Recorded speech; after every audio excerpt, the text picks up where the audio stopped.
Bonsoir Nicolas. Bonsoir Mohamed. Vous avez donc assisté à la 2e édition du Prix des Indés. C'était hier soir, événement dont TV5 Monde est partenaire. L'occasion de découvrir, on l'a dit, les futurs grands noms de la scène musicale française. C'était à la Cigale à Paris pour être très précis. Un événement qui récompense en fait les labels et musiciens indépendants français. Et on vient de le voir, Rhône a été primé pour son concert qui était époustouflant, on peut le dire. C'était à la Philharmonie de Paris en janvier dernier. Prix remis par le père de la musique électronique en France, Jean-Michel Jarre. Parmi les autres lauréats, on peut citer par exemple le groupe Doué et Cheveux pour le prix de l'album Audacieux, pour leur album Dakla Sahara Session, dont on a déjà parlé ici sur TV5 Monde. Le prix de l'album Révélation est revenu à Fishback pour Merci Fishback, l'un des grands noms de la scène musicale française actuellement. Prix de l'album pour Camille pour son opus qui s'appelle Oui, et puis on peut également citer Christine and the Queens et PNL qui ont également été récompensés. Sachez que la cérémonie sera retransmise sur TV5 Monde en intégralité début décembre. Très beau palmarès. On change de décor, Nicolas, avec une exposition cette fois plutôt surprenante. Ça se passe à la galerie Art Factorist à Paris. Ça s'appelle Pop Collection Expo, que j'ai vraiment beaucoup aimé puisque c'est un véritable cabinet de curiosité artistique.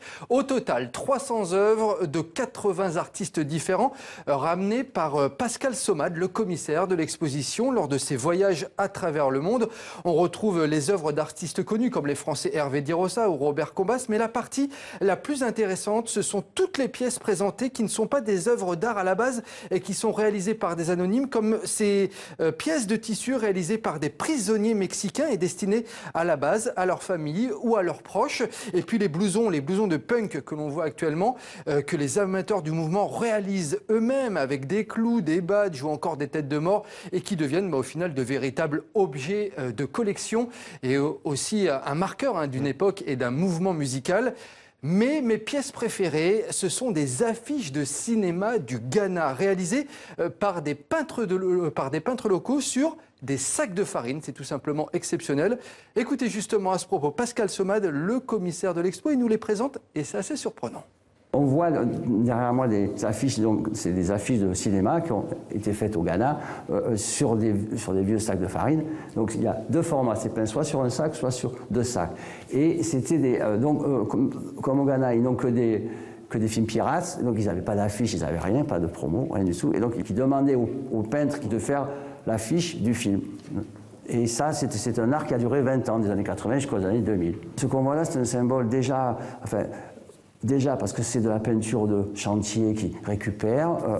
Ensuite, parce que c'est un mode de cinéma qui s'est perdu. C'est-à-dire que là, c'était les salles de cinéma, c'était des cases avec 3 bancs en bois, un écran de télé, en général AC, et où souvent c'était des jeunes, enfin le public c'est des jeunes, et qui payaient l'entrée 1 centime ou 2. C'est des affiches qui ont servi de publicité, quoi. Ça n'a pas été fait pour les vendre aux touristes. Il y a vraiment des affiches pour attirer le chaland, je dirais.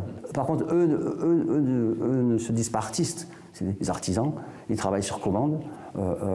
Et donc, je veux dire, pour nous, enfin, pour moi en tout cas, c'est un art à part entière. Même si c'est la marge populaire sur le cinéma, etc. Mais c'est un art. Et si bien que le Quai Branly a fait une exposition avec ces affiches-là, quoi. C'est un art, c'est impressionnant. Nicolas, une autre trouvaille, non, peut-être, entre ces affiches cinéma du Ghana? Il y avait aussi des dessins de fans d'Elvis qui sont assez impressionnants, assez naïfs. Et puis, il y a aussi une de mes œuvres préférées qui était le dessin réalisé par un chaman d'Amérique du Sud. Ouais. Après avoir fait 4 jours de jeûne, il a réalisé une œuvre comme ça. Enfin bon, c'est un petit exemple d'autres œuvres qu'on peut voir lors de cette expo. Bref, chacun d'entre nous peut être un artiste. C'est ce qu'on apprend au final lors de cette exposition qui a lieu à la Galerie Art Factory dans le 11e arrondissement de Paris. C'est jusqu'au 17 novembre. C'est vraiment éclectique et surprenant. Tout le monde peut être artiste. Je ne garantis pas que je ferai la même affiche ciné que celle du Ghana. On va essayer. Après, je suis sûr que vous y arriverez, Mohamed. Et on va maintenant terminer par un voyage. Vous nous emmenez un voyage autour du monde, mais en musique. Ouais, un voyage en musique grâce à la 20e édition du festival Ville des musiques du monde. Ça se passe à Paris et en Ile-de-France jusqu'au dimanche 12 novembre. Au programme, des dizaines de concerts, des ciné-concerts, des spectacles de danse, des bals, des spectacles jeunes publics avec des artistes venus de Syrie, du Maghreb, du Mexique, du Mali, de Côte d'Ivoire, de Roumanie ou encore du Pakistan. Bref, un superbe événement qui met à l'honneur toute la diversité des musiques du monde. Je rappelle donc c'est à Paris et en Ile-de-France jusqu'au dimanche 12 novembre. C'était Demandé le programme. Merci beaucoup Nicolas pour cette chronique culture et à demain. À demain. Même endroit, même heure.